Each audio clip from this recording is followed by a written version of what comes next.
felicito porque al parecer ustedes están ahorita el día de hoy celebrando un servicio que está relacionado a misiones. Qué bueno, me da mucho gusto. Me da mucho gusto que ustedes piensen en aportar para la obra misionera. La obra misionera necesita bastante de su apoyo. Pero también se necesita el trabajo del evangelismo. Se necesita mucho, mucho, mucho. Nosotros, hermanos, antes de entrar a la palabra del Señor, quisiera comentar algo. Sentimos que hemos defraudado al Señor. Para nosotros, hermanos,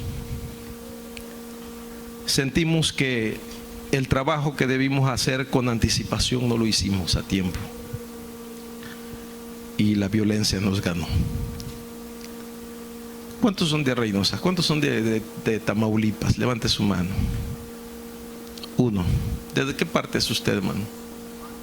El Mante, Tamaulipas. Una ciudad también muy violenta. Ciudad Victoria. Almante, Tamaulipas. Y después del 2004, 2005, 2006, las cosas no han sido fáciles. No solamente el mundo entero habla de estas cosas, nuestro país, y de ahí de la frontera hacia el sur se extendió la violencia, porque comenzó precisamente en la ciudad de Reynosa, Tamaulipas.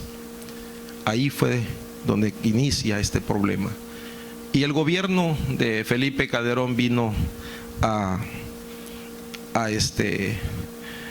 manifestar toda esa situación, y ahorita es una situación incontrolable. Es difícil, es muy difícil. Y las iglesias después del 2004, 2005, las iglesias intentaron reaccionar, intentaron volver al mismo, es decir, a un ambiente ahora sí de búsqueda al Señor, porque es lo que se trata, lo que se intenta hacer. Porque lo que necesitamos nosotros para que todo esto se termine es buscar al Señor con todo el corazón, es buscar a Dios. Y no ha sido nada fácil, porque en cada congregación tenemos padres, madres, hermanos, familia mutilada. En nuestra congregación hace precisamente 4 meses fue desaparecida una de las hijas de nuestra hermana, precisamente miembro de nuestra congregación.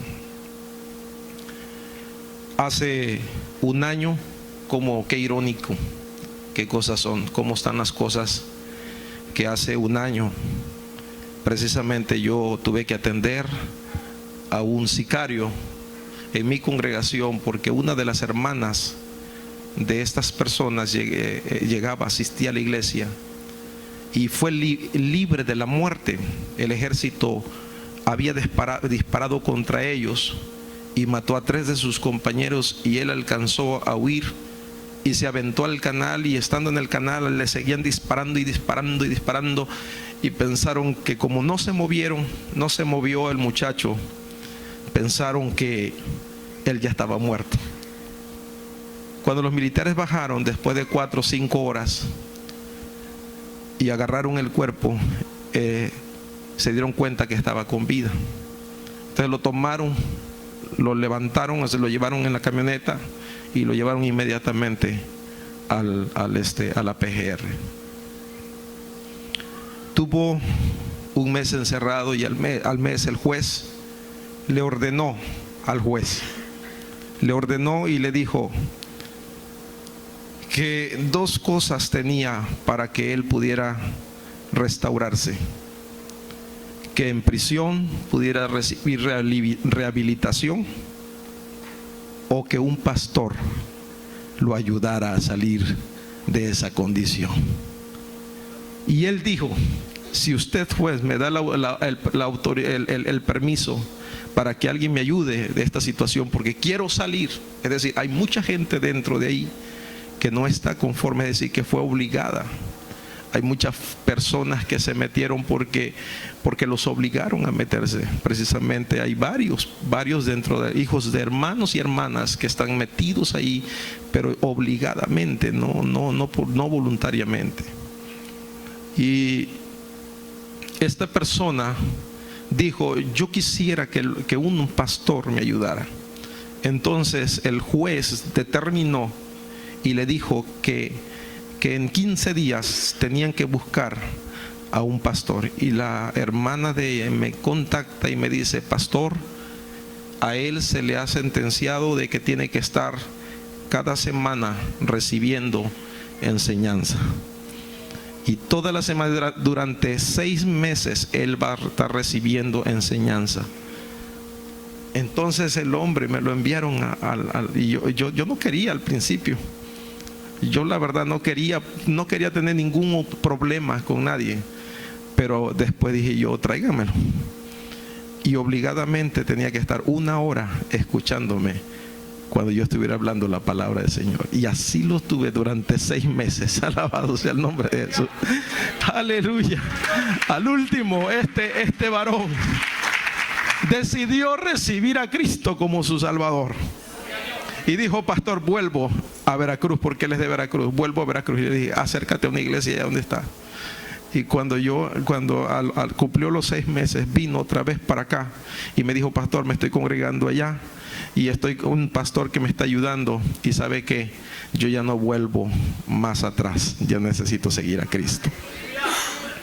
Hace poco también llegó una mujer y me dijo: pastor, venimos huyendo, venimos desesperadas, no sabemos qué hacer. En una de esas ocasiones en que mi hija fue a trabajar y mi yerno a una casa, entraron estos hombres y se los llevaron. Me la llegaron a tirar a mi casa descuartizada, sin cabeza, sin manos, sin brazos, sin pies, mutilados completamente los dos. Nosotros la sepultamos el día domingo. El día lunes mi hijo salió a tirar la basura al basurero y también lo agarraron. Lo agarraron y también me lo llegaron a tirar descuartizado. No se salvan tampoco muchos cristianos, hijos de hermanos que tienen sus negocios, como por ejemplo ferreteras, que tienen algún tipo de negocio. Si ustedes no pagan la cuota, si ustedes no participan con el crimen organizado, también muchas veces son amenazados, son lastimados. Y conocemos también una familia que perdió su hijo de 13 años. Después de pagar el rescate, aún así lo mataron. Sabe que en la ciudad de Reynosa y en toda la frontera se empezó a vivir un ambiente en el que las personas empezaron a escuchar músicas, empezaron a escuchar de balaceras, de muerte, de crimen organizado, a la muerte. Y empezaron a hacer altares por donde quiera, hermanos. Por donde quiera que usted iba, en las principales avenidas. Es más, yo creo que quedó atrás la Virgen María, porque empezaron a poner altares a la muerte. Y cada vez que nosotros pasábamos, reprendíamos en el nombre de Jesús, reprendemos todo espíritu de muerte. Y empezábamos nosotros a orar. Empezamos a orar y parecía que eso florecía. Cuando nosotros tenemos una iglesia en Jarachina Sur, y para entrar a la iglesia, hermanos, estaba tan complicado, porque era el lugar, precisamente el centro donde ellos se cambiaban, y era de ahí salían para hacer todas sus maldades. Y me acuerdo que nosotros llegábamos y teníamos que estacionarnos delante de ellos y esperábamos para que ellos se salieran, y de repente se escuchaba: denle paso al pastor. Y entonces yo pasaba: con permiso. Y ahí están los hombres bien armados, como si fueran militares de aquí de Estados Unidos, bien armados. Y decíamos: Señor, por favor, queremos que los saques de aquí, aléjalos, Señor, a ver a dónde los mandas. Padre, o sálvalos, Señor, a ver qué vas a hacer con ellos. Estuvimos orando durante casi 5 años, porque los tuvimos ahí, es decir, que aquí salimos de la puerta del templo y al lado ellos tenían todo era como su cuartel para ellos. Era algo increíble, hermano, algo terrible, que incluso en una ocasión en la escuela dominical, hermanos, se puso tan feo, es una balacera ahí precisamente tan horrible, que no sabíamos qué hacer con los niños y con las personas que estaban dentro del templo. Todos pecho a tierra. La situación fue tan crítica, tan dura, y cosas como esto tengo muchas cosas que decirle, pero nosotros cometimos un error de descuidar el trabajo que debíamos de hacer, que es el área del evangelismo. A su pastor le comentaba que fui librado de un secuestro. Por gracia del Señor ya estuve a punto de que me levantaran por hacer una campaña y no pedirle permiso a ellos. La cosa sí estaba seria. La situación estaba horrible. Pero Dios, que nos ha ayudado siempre y nos ha librado de toda maldad del enemigo. ¿Cuántos alaban el nombre de Jesús?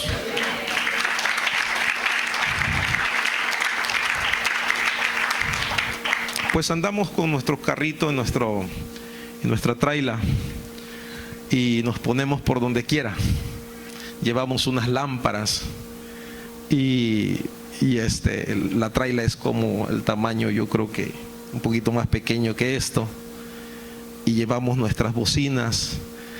Incluso nos hicimos de una planta eléctrica y llegamos a las colonias nuevas, marginadas y solas, oscuras. Allá prendemos los focos, prendemos las plantas y empezamos a hacer los cultos, las campañas. Nosotros tenemos 3, 4 campañas al año, 4, 5 campañas al aire libre.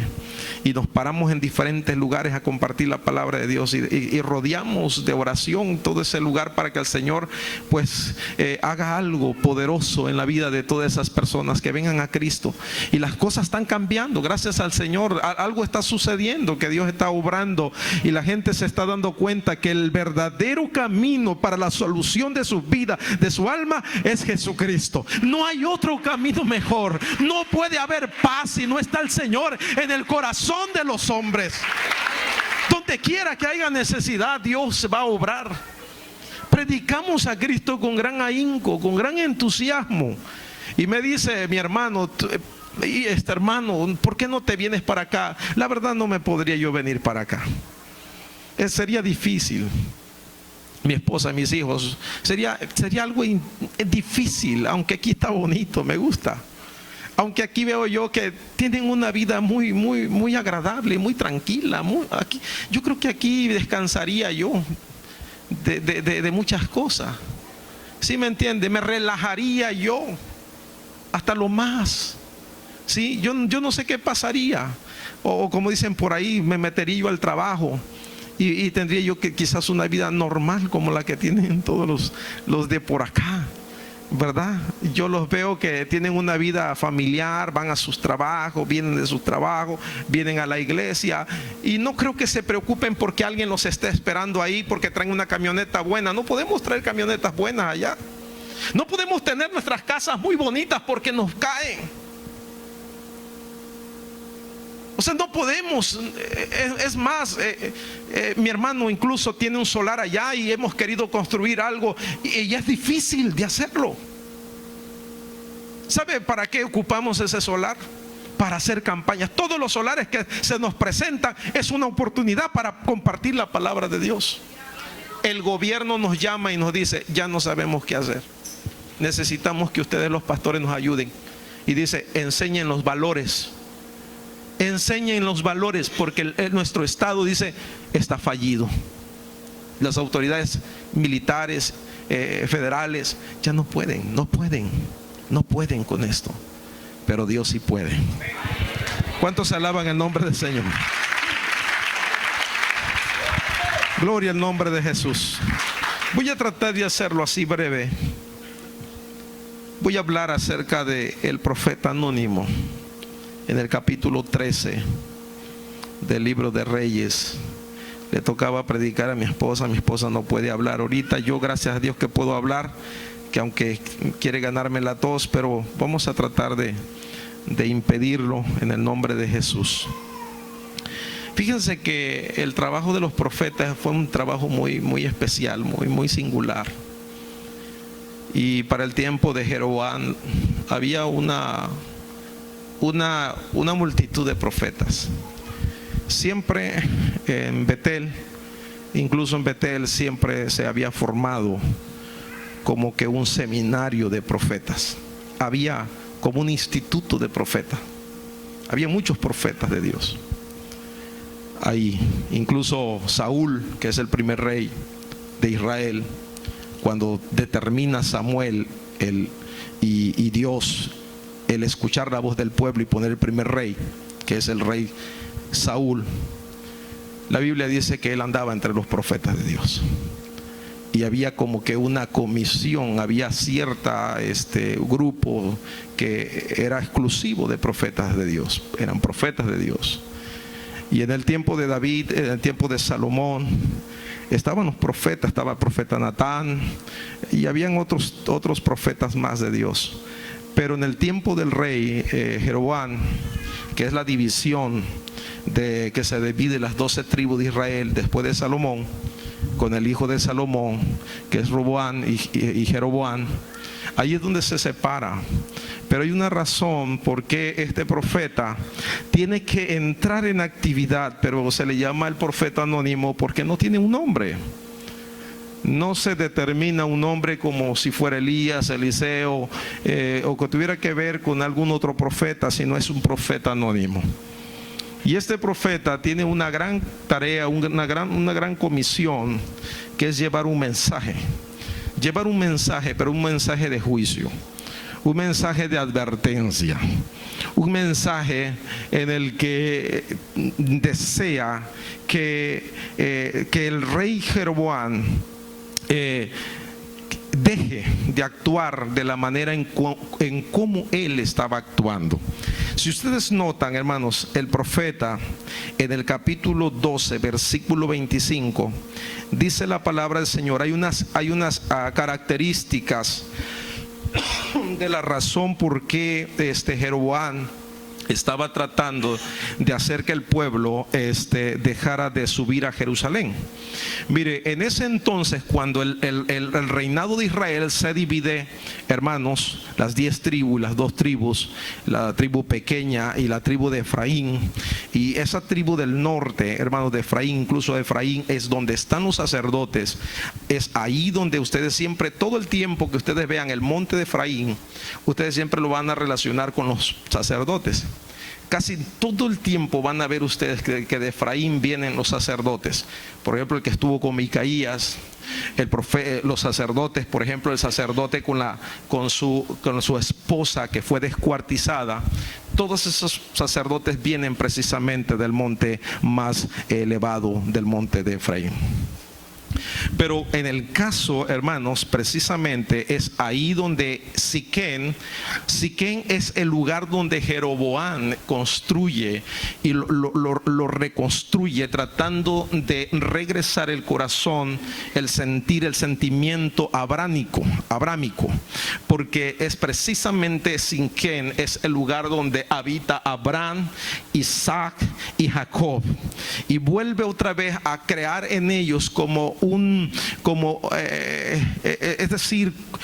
una raíz histórica en ellos, y trata de desviar, es más, desvió el corazón de Israel, porque los que estaban al norte de Efraín y esas tribus que estaban al norte de Efraín, esas cada año tenían que subir a Jerusalén para adorar a Dios.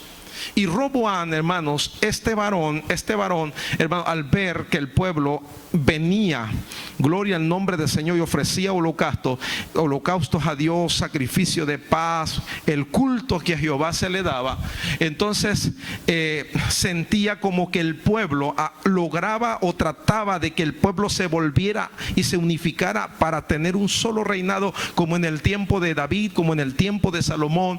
Pero Jeroboam como que entendió esto y entró un celo en Jeroboam, hermanos, y él dijo: no voy a permitir que el pueblo de Israel suba a Jerusalén para adorar a Dios. Entonces se inventa, hermanos, lugares altos. Levanta, hermanos, a Betel, incluso a Dan, hermanos, y levanta lugares altos donde pudieran ofrecer incienso y donde pudieran ellos, hermanos, restituir un culto similar, muy similar a la que hubo en el tiempo, precisamente en el tiempo de Israel, cuando se hacían los sacrificios y los sacerdotes hacían todo los rituales. Por eso tuvo que también establecer sacerdotes, pero esos sacerdotes no eran los levitas, eran otra clase de sacerdotes, eran sacerdotes paganos. Era un culto, hermanos, no a Dios sino a Satanás. Señor, reprenda al diablo, porque la Biblia dice que detrás de las imágenes hay demonios. Lo dice en Corintios. Bendito sea el nombre del Señor. Entonces, ¿qué hizo este hombre? Entonces ordenó e instituyó, mire lo que dice el versículo 32, instituyó Jeroboam fiesta solemne en el mes octavo, a los 15 días del mes, conforme a la fiesta solemne que celebraban en Judá. O sea, al mismo tiempo que Judá celebraba su fiesta, Jeroboam también estaba celebrando su fiesta. Y como el pueblo de Efraín, todos los que estaban al lado de Jeroboam, las dos tribus que estaban a su lado, hermanos, que eran una gran mayoría, alabado sea el nombre del Señor, se creían como: oye, pues el culto está aquí cómodo, ¿para qué vamos a Jerusalén cuando aquí en Siquén, en Dan y en Betel, que es el lugar donde está Dios, casa de Dios, puerta del cielo? ¿Cómo es posible que vayamos tan lejos cuando Dios está aquí? Y así están muchos. Muchos escuchan radio, muchos están como que así pasibles, pensando de que en sus casas hago una oración y ya está ahí. Y no quieren venir a la casa de Dios. No saben que al venir a la casa de Dios, aquí está el Señor. Mi casa, casa de oración será llamada. Yo habito en mi santo templo. Bendito sea el nombre del Señor. Entonces, ¿qué es lo que sucede con este varón? Este varón, al hacer estas cosas, pum, viene palabra de Dios al profeta y el profeta tiene que ir. Entonces, cuando el profeta va, su misión es profetizar. Era un enviado de Jehová. Hay 4 cosas muy evidentes en la comisión de este hombre. La primera es que el versículo, capítulo 13, versículo 1, dice que Dios envía a este, vino de Judá a Betel. Era un profeta de Judá y va a Betel. Y estando Jeroboam junto al altar para quemar incienso, va a clamar. Llega al altar y lo encuentra precisamente en el culto. Lo encuentra ahí y le profetiza.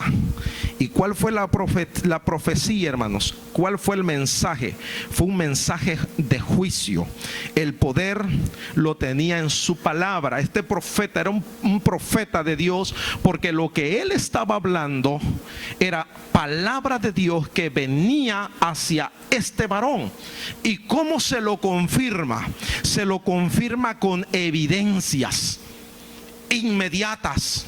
Es decir, que se da cuenta que el profeta de Dios sabe que es enviado de Dios, sabe que trae palabra de Dios, juicio de Dios contra él. Y luego incluso se da cuenta Jeroboam, alabado sea el nombre del Señor, que lo que dijo el profeta se cumple, porque el altar se quebró y las cenizas se derramaron. Y cuando el altar se quebró y la ceniza se derramó, él voltea y lo señala como diciendo: prendedle.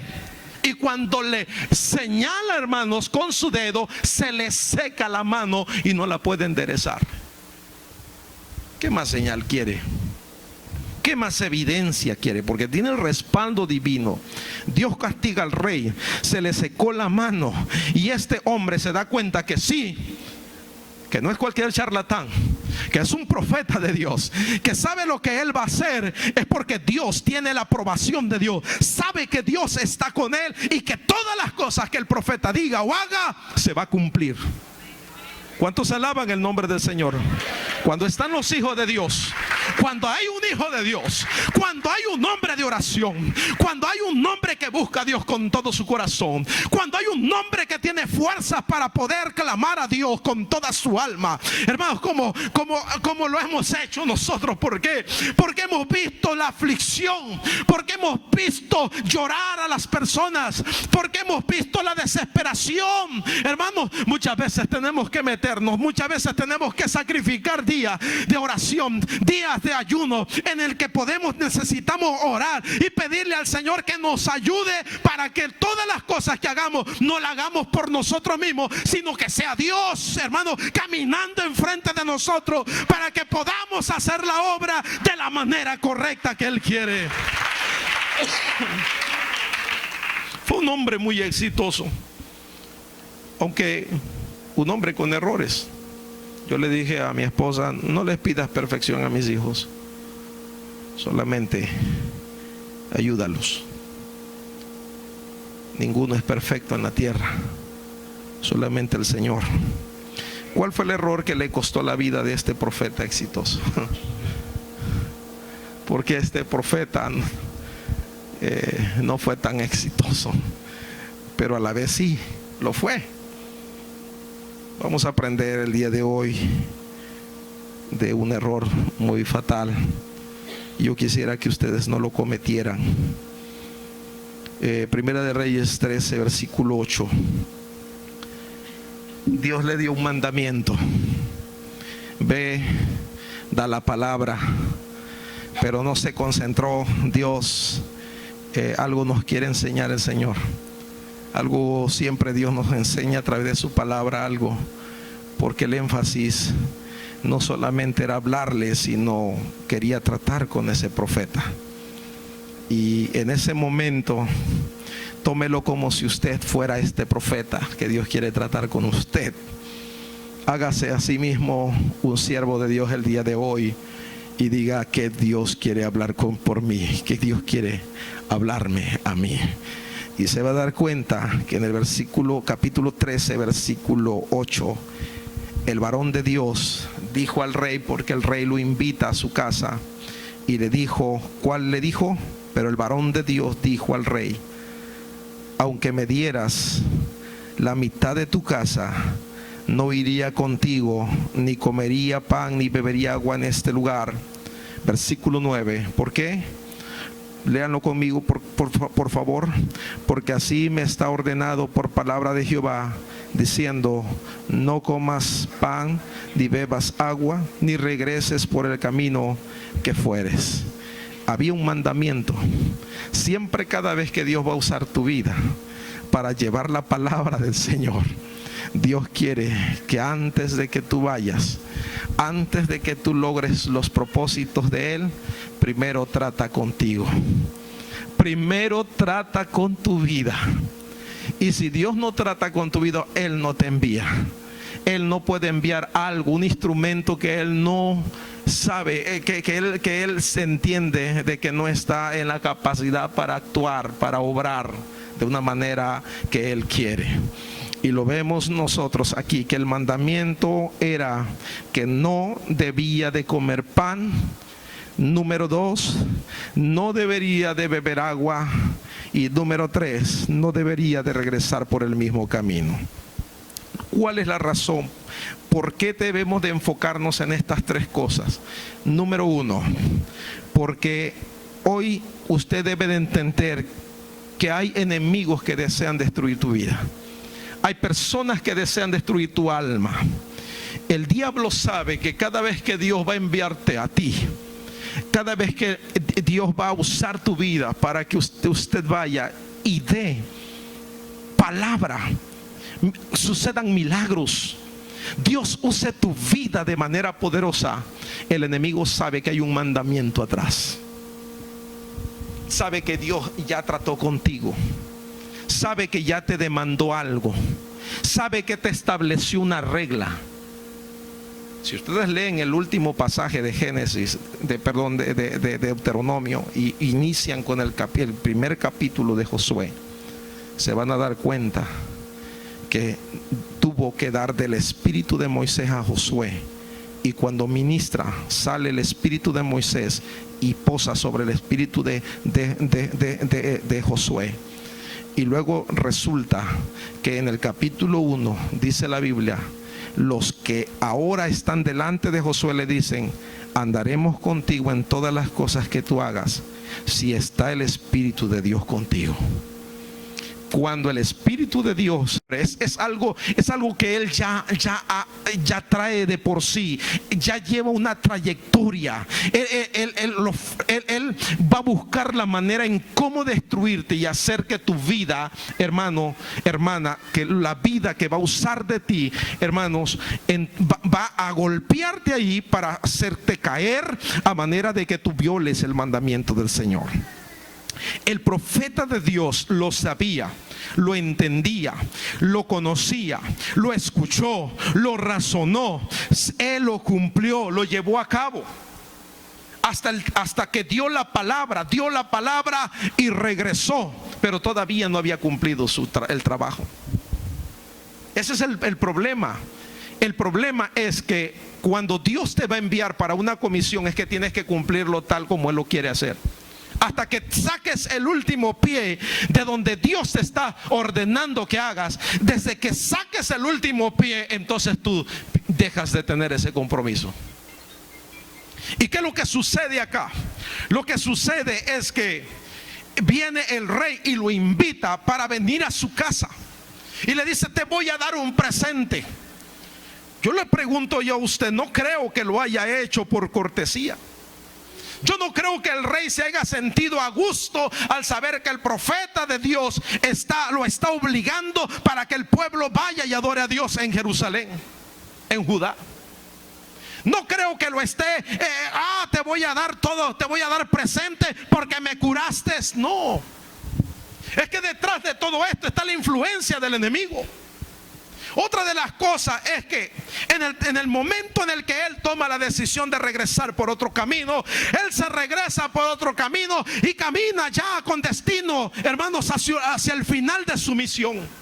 Y cuando él, hermanos, va por el camino, se levanta un profeta viejo.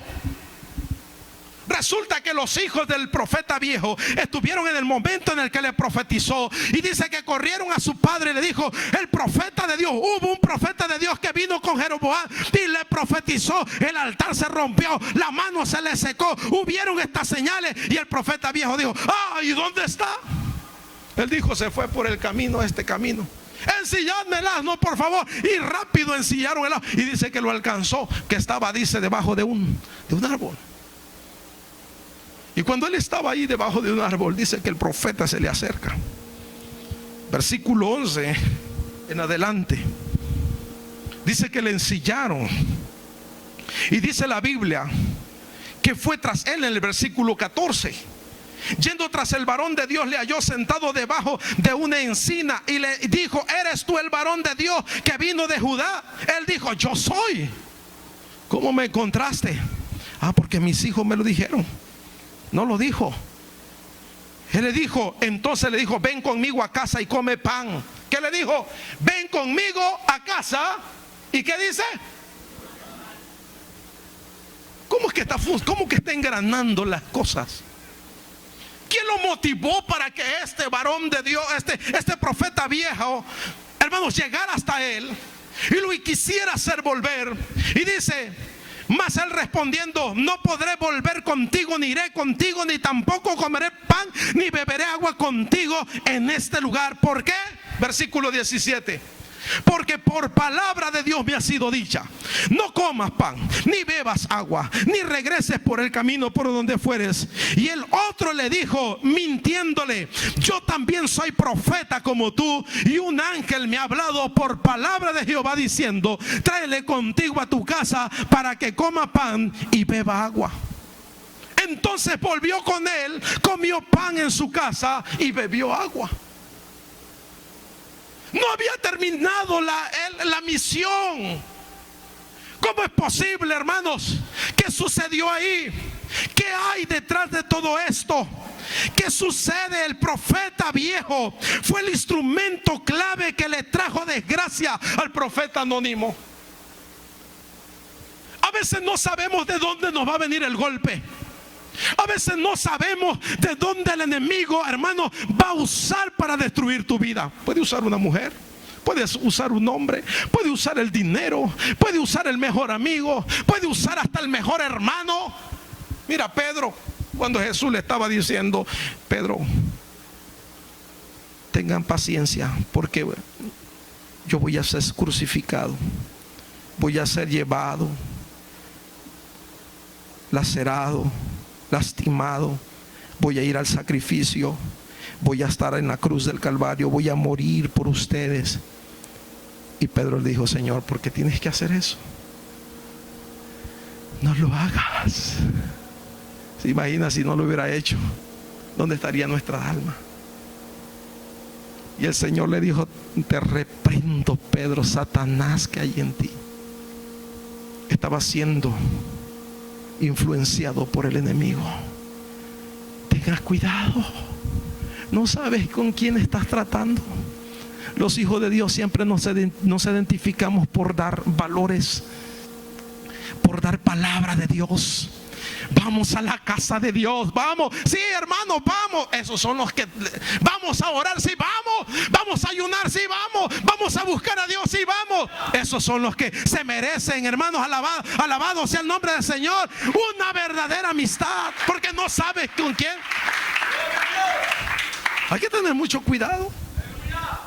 Hay hermanos que están batallando en su vida espiritual y traen desgracia a otras familias. Hay familias que están bien y de repente batallan en su vida espiritual. Es porque empieza a haber influencia. Es porque empiezan a relacionarse con cristianos que hermanos que tienen otra forma de pensar, otra forma de fe. Ten mucho cuidado. El enemigo, una de las áreas que más usa es la religión. Es una forma sagaz, hermanos. Yo puedo ver incluso en mi misma denominación, hay muchas cosas que yo no estoy de acuerdo. Hay muchas cosas que no van conmigo, porque nosotros hemos sido creados desde la vieja guardia, hermanos, donde nos sometían, hermanos, es decir, bajo el poder del Espíritu de Dios, a vivir una vida de consagración en todos los aspectos. Toda mi familia, a buscar a Dios de corazón. ¿Cuántos alaban el nombre del Señor Jesús? Hermanos, todos en un momento dado tenemos que tener mucho cuidado. Los profetas cometieron errores, hermano. Al profeta le costó la vida.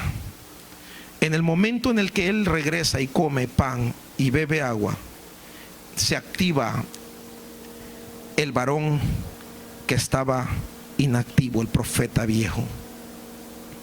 Porque en el versículo 20, aconteció que estando ellos en la mesa, vino palabra de Jehová al profeta que le había hecho volver, y clamó al varón de Dios que había venido de Judá, diciendo: así dijo Jehová, por cuanto has sido rebelde al mandato de Jehová, y no guardaste el mandamiento que Jehová tu Dios te había prescrito, sino que volvisteis, comiste pan y bebiste agua en el lugar donde Jehová te había dicho que no comieses pan ni bebieses agua, no entrará tu cuerpo en el sepulcro de tus padres. Cuando había comido pan y bebido, el que le había hecho volver le ensilló el asno, y yéndose le topó un león en el camino y le mató. Y su cuerpo estaba echado en el camino, y el asno junto a él, y el león también junto al cuerpo. Y aquí unos que pasaban y vieron el cuerpo que estaba echado en el camino y el león que estaba junto al cuerpo, vinieron y lo dijeron en la ciudad donde el viejo profeta habitaba. Oyendo el profeta que le había hecho volver del camino, dijo: el varón de Dios es, que fue rebelde al mandato de Jehová. Por tanto Jehová le ha entregado al león, que le ha quebrantado y matado, conforme a la palabra de Jehová que él dijo. Y habló a sus hijos y le dijo: ensilladme un asno. Y ellos se lo ensillaron. Y él fue y halló el cuerpo tendido en el camino, y el asno y el león que estaba junto al cuerpo del león no había comido el cuerpo ni dañado al asno. Entonces tomó el profeta el cuerpo del varón de Dios y lo puso sobre el asno y se lo llevó. Y el profeta viejo vino a la ciudad para endecharle y enterrarle, y puso el cuerpo en su sepulcro, y le endecharon diciendo: ay, hermano mío. Y después que le hubieran enterrado, habló a sus hijos diciendo: cuando yo muera, ¿qué dijo? Enterradme en el sepulcro en el que está sepultado el varón de Dios. Poned mis huesos junto a los suyos, porque sin duda, ¿qué dice? Vendrá lo que él dijo a voces por palabra de Jehová contra el altar que está en Betel y contra todas las cosas de los lugares altos que está en la ciudad de Samaria. ¿Saben que el profeta de Dios también había profetizado algo? Váyanse al capítulo 13, otra vez, capítulo 13, versículo 2.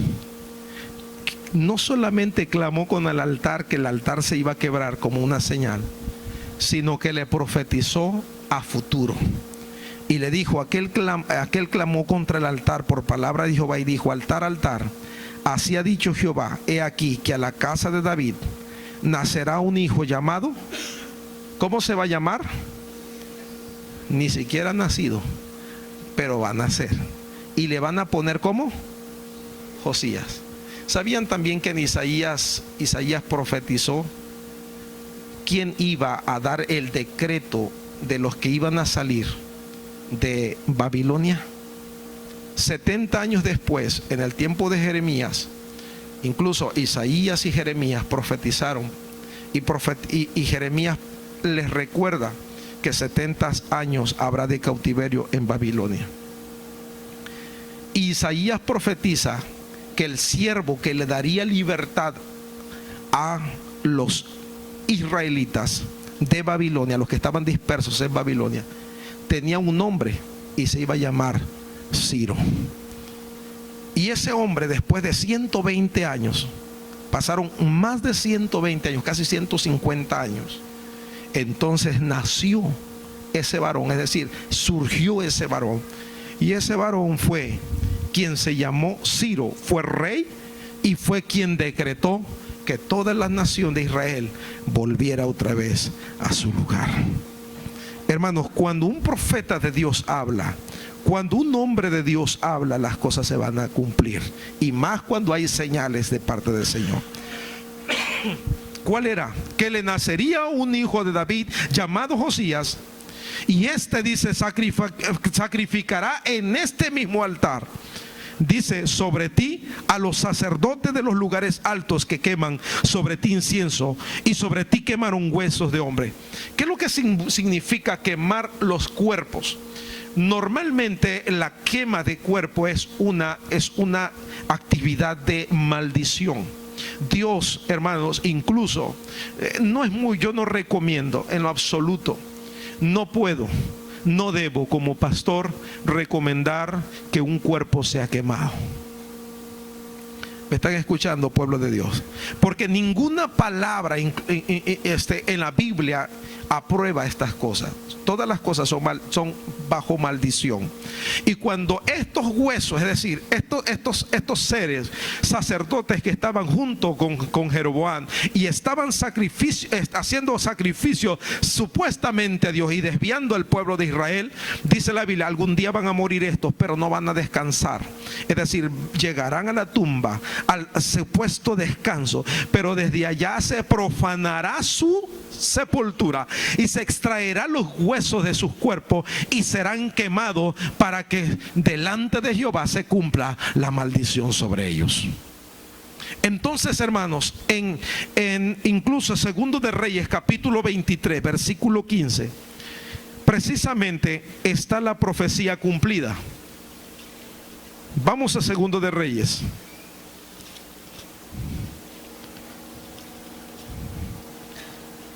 Cuando ya lo tengan, digan un amén. Capítulo 23, versículo 15. Dice la Biblia, dice que en todo lo que hizo Josías, restituyó el culto, mató a muchos, mire, incluso sacerdotes paganos, estableció el culto al Señor otra vez, restituyó el santuario que era para Jehová, todo, o sea, todo. Incluso cuando llegó a Betel, se topó con algunas tumbas. En el versículo 15, igualmente el altar que estaba en Betel, en el lugar alto que había hecho Jeroboam, hijo de Nabat, el que hizo pecar a Israel, aquel altar y el lugar alto destruyó y lo quemó y lo hizo polvo y puso fuego a la imagen de acera. Versículo 16. Y se volvió Josías, es decir, ya había ido a quemar el altar, que en el tiempo de Jeroboam se había hecho los sacrificios, y en el tiempo de Jeroboam el profeta había profetizado y dijo que ya había quemado, o sea, destruido completamente. Ya estaba destruido porque todavía estaba de pie en el tiempo de Josías. Todavía estaba de pie, y estamos hablando de varios años después. Y dice la Biblia, la palabra del Señor, que este derribó el altar, y cuando él regresaba de destruir el altar, dice que volteó y vio la tumba de todos los sacerdotes paganos, y preguntó y dijo, y dice la Biblia así, dice: aquel altar y el lugar alto destruyó y lo quemó y lo hizo polvo y puso fuego a la imagen de acera. Versículo 16. Y se volvía Josías, y viendo los sepulcros que estaban allí en el monte, envió y sacó los huesos de los sepulcros y los quemó sobre el altar para contaminarlo, que había, dice, conforme a la palabra de Jehová que había profetizado el varón de Dios, el cual había anunciado esto. Después dijo: ¿qué monumento es este que veo? Y los de la ciudad le respondieron, es decir, otro, ya no las tumbas de los sacerdotes, sino ahora un monumento diferente. Este es el sepulcro del varón de Dios que vino de Judá y profetizó estas cosas que tú has hecho sobre el altar de Betel. Gloria al nombre de Jesús. Y él dijo: dejadlo, ninguno mueva sus huesos. Así fueron preservados los huesos y los huesos del profeta que había venido. ¿De dónde? Oiga, se brincó sobre el ministerio del otro, el profeta viejo. Él dijo, cuando el profeta le dijo a sus hijos: cuando yo muera, por favor, no me entierren en otro lugar, porque me van a sacar y me van a quemar. Entiérrenme donde está el varón de Dios, porque de cierto nadie tocará sus huesos, porque es hombre de Dios. Hermanos, usted, cuando usted tenga que partir de aquí, de este lugar, nadie tocará sus huesos, porque el Señor los guarda. Dice la Biblia, por eso la Biblia dice: espíritu, de nuestro espíritu, cuerpo y nuestros, es decir, nuestro ser, nuestra alma, nuestro cuerpo, nuestro espíritu, dice, son resguardados delante de la presencia del Señor. ¿Cuántos alaban el nombre de Jesús? ¿Cuántos glorifican el nombre de Cristo? Incluso el mismo diablo respetó el cuerpo de hermanos, de Moisés. Ahora voy a terminar con esto. Los profetas, dije, cometen errores, y este los cometió. Pero la pregunta es: le costó la vida por no haber guardado el mandamiento, pero no su salvación. No su salvación. Moisés cometió error también, y el Señor lo castigó y le dijo: no vas a pasar, vas a morir. Pero no por eso perdió su salvación. ¿Y saben por qué? Porque ellos todavía no estaban en nuestro tiempo, en el tiempo que nosotros estamos viviendo. Ellos dependían incluso de la ley. Ellos como seres humanos fue rebelde al mandamiento, porque él, por el descuido de no consultar a Dios, le costó su vida. Josué, por no consultar a Dios, se murieron más de 300 hombres cuando luchó con Ai. Y le costó también el que tuvieran que defender a Gabaón, por cuanto no consultaron a Dios. Elías cometió errores, y tantos errores que pudiéramos mencionar, y puedo mencionar muchos históricamente. ¿Cuántos hombres de Dios han cometido errores? El problema no es no solamente cometerlos, sino levantarse de tus errores y decirle al Señor: perdóname si yo la he regado, si yo no he cumplido tal como tú quieres tu palabra. Yo quiero desde hoy caminar en santidad delante de ti, Señor. ¿Por qué Josías no tocó los huesos de aquel hombre? Porque supo que era un varón de Dios.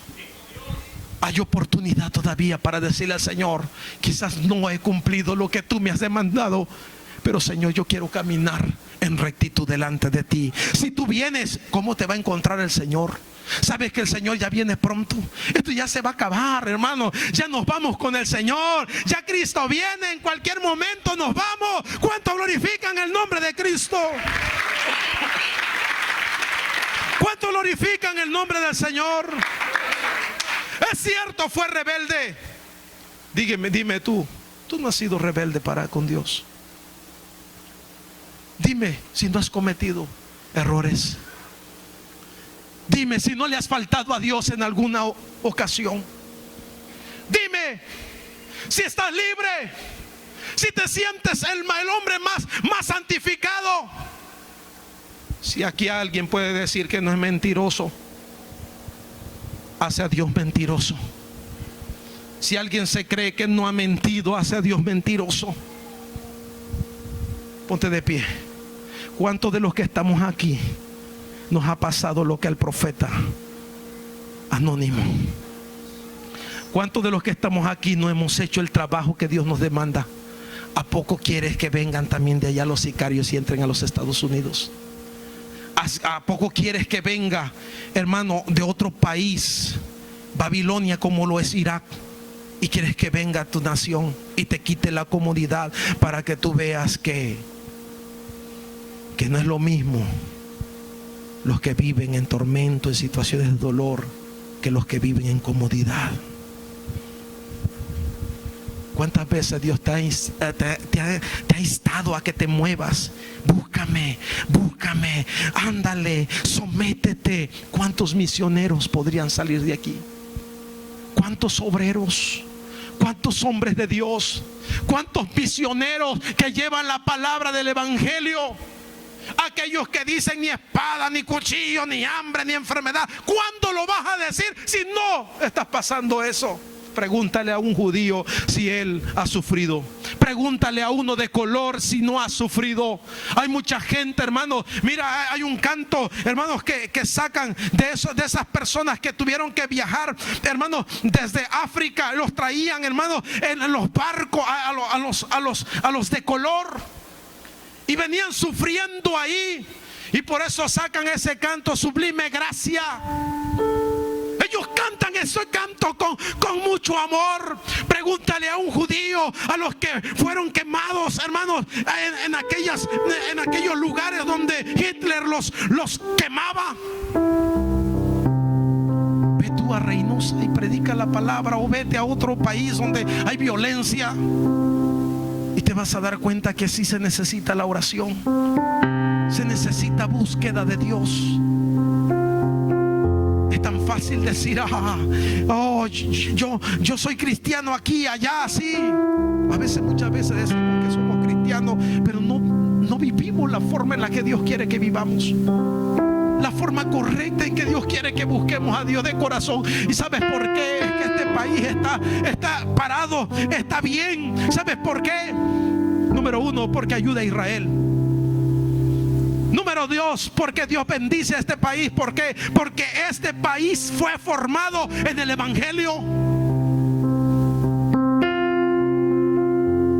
Pero no está ajeno a que Dios lo pueda sacudir o zarandearlo como se zarandea el trigo. Yo siento que fracasamos. Los mexicanos hemos cometido muchos errores. Y le digo al Señor: perdónanos, Señor, porque no pudimos salir con la libertad por las carreteras. Yo salgo y me para. Un viaje que iba para Ciudad Victoria, me corretearon en mi camioneta. Yo le dije a mi esposa: ponte a orar porque nos vienen siguiendo. La otra ocasión yo iba para predicar en un lugar y me detuvieron a media carretera, y estando los federales de caminos. preguntaron: ¿a dónde vas? ¿Qué haces? ¿Quién eres? Y yo solamente decía: Señor, ayúdanos. Le dije: soy pastor y voy a Tampico. Y muchos de ellos conocen la palabra de Dios, pero uno tiene que salir. ¿Y saben por qué? Porque la gente necesita del amor del Señor. Sal de tu comodidad y busca a Dios ahora que tienes tiempo, que tienes la oportunidad de hacerlo. Que no te detenga una agüita, que no te detenga nada, o el policía que te vaya a parar. No, vente a la casa de Dios, busca a Dios, sírvele a Dios, apoya a tu pastor, vayan a evangelizar, prediquen la palabra, hagan algo. La palabra, las almas necesitan del amor del Señor. Una ocasión, siempre que hemos tenido campaña, parece que siempre tenemos lluvia allá en Reynosa. Y todo el tiempo estamos ahí, estamos orando: Señor, haz la lluvia para allá. Y una ocasión nos agarró el agua con todos los instrumentos. Y yo le dije a los muchachos: no se detengan aunque se quemen. Y estuvimos predicando la palabra del Señor. La gente necesita de Dios. Pero ¿quién nos va a llevar? Aquellos que tenemos muchos errores, aquellos que tenemos problemas, aquellos que a veces no podemos hacer las cosas correctas como Dios quiere. Ese eres tú, ese soy yo. Pero cuando nosotros ponemos atención a Dios y nos cuidamos de las trampas del diablo, podemos tener mejor éxito. Dios puede levantarnos y hacerte grande en el poder en sus manos. Dios puede usar. ¿Cuántos de ustedes tienen dones de sanidad? ¿Cuántos de ustedes tienen, hermanos, palabras de ciencia, de sabiduría? ¿Cuántos de ustedes tienen discernimiento de espíritu? Muchos de ustedes tienen el llamado de Dios, pero no lo están poniendo por obra. Yo te invito al altar, ven. Yo creo que aquel hombre, aquel profeta anónimo dijo: Señor, me he corrompido, me merezco a este león que me coma, me merezco a este león y más. Pero Señor, yo me imagino que él pidió perdón antes de morir. El castigo no se lo quitó el Señor. Yo creo que le ha de haber dado tiempo. El profeta, aquel que estaba muerto, aquel que estaba allá, hermanos, que no estaba, incluso dice la Biblia que estaba inactivo. El que hizo, el profeta de Dios es que fue rebelde al mandamiento. ¿Y él que estaba haciendo? Porque él no profetizó, porque él no fue enviado, porque él no. Mira, los errores cualquiera te los va a presentar, los errores cualquiera te los va a mirar. Pero mira, di: sí, tengo muchos errores, pero mira, sigue, lucha. Aunque los demás te miren, sigue predicando la palabra. Dios va a perfeccionar tu vida, tu ministerio, va a perfeccionar todo lo que está en ti. Tu familia va a ser salva. La gente va a cambiar. Si no te ganas a los vecinos, gánate a tu familia. Gánate a tu familia. Tu familia tiene que creer que hay un Dios de poder. Tu familia tiene que creer que hay un Dios de milagro. Tu familia tiene que creer que Dios es poderoso. ¿Quieres venir al altar? Yo los invito a venir al altar y decirle: Señor, aquí estoy. No quiero que alguien, Señor, no quiero venir al altar cuando me secuestren a mi hijo. No quiero venir al altar cuando, Señor, tenga un problema grave de salud. No quiero venir al altar cuando yo tenga miles de problemas. No, yo quiero venir a tu altar ahorita. No quiero venir cuando esté enfrente de león. No quiero venir cuando la prueba venga a mi vida. Yo quiero buscarte adelante. Yo quiero buscarte adelante.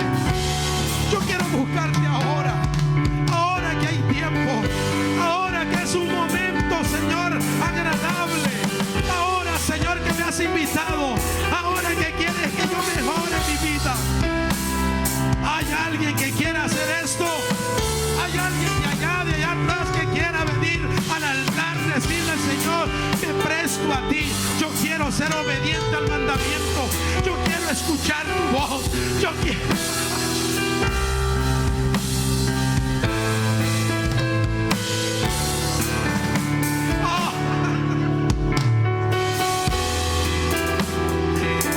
Aleluya.